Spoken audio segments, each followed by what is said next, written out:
কুমিল্লা আঞ্চলিক নির্বাচন অফিসে এনআইডির নানা ভুল সংশোধন করতে এসে কর্মকর্তাদের অবহেলায় হয়রানির শিকার হচ্ছেন সাধারণ মানুষ। বছরের পর বছর ঘুরেও অনেকের সমাধান মিলছে না। কুমিল্লা আঞ্চলিক নির্বাচন অফিস থেকে বিস্তারিত জানিয়েছেন প্রতিনিধি হুমায়ুন কবির জীবন।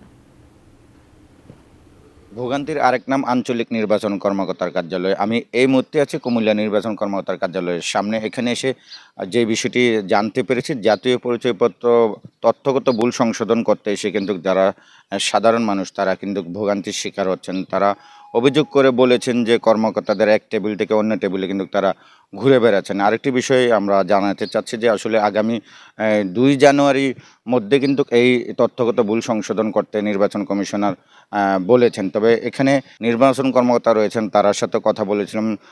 তারা জানিয়েছেন যে যে সকল আবেদন পড়েছে সেগুলি তারা কাগজপত্র যাচাই বাছাই করে ২ জানুয়ারির আগে কিন্তু এই জাতীয় পরিচয়পত্র ভুল সংশোধন তারা করবেন বলে আমাদেরকে জানিয়েছেন। অন্যদিকে যারা এখানে ভুক্তভোগী, যারা সাধারণ মানুষ এই আঞ্চলিক কর্মকর্তার কার্যালয়ে আসেন, তারা কিন্তু বলছেন যে এখানে কিন্তু আসলে সীমাহীন ভোগান্তি পোহাতে হচ্ছে। কারণ তারা বিভিন্ন কাগজপত্র, সঠিক কাগজপত্র নিয়ে আসার পরও কিন্তু তাদের জাতীয় পরিচয়পত্র সংশোধন হচ্ছে না বলে এখানে যারা সাধারণ মানুষ রয়েছেন তারা জানিয়েছেন। বিভিন্ন রকমের অবহেলা রয়েছে এবং কাগজপত্র যাচাই বাছাইয়ের বিষয়েও তারা নানান অজুহাত দেখাচ্ছেন। তো সাধারণ মানুষ চাচ্ছেন যেন সঠিকভাবে যদি কাগজপত্র জমা হয় তাহলে কিন্তু যেন তাদেরকে জাতীয় পরিচয়পত্র ভুল সংশোধন যেন করে দেয়, সেটাই তারা চাচ্ছেন। তো এই ছিল কুমিল্লা আঞ্চলিক নির্বাচন কর্মকর্তার কার্যালয়ের কাছ থেকে আমার কাছ থেকে সর্বশেষ।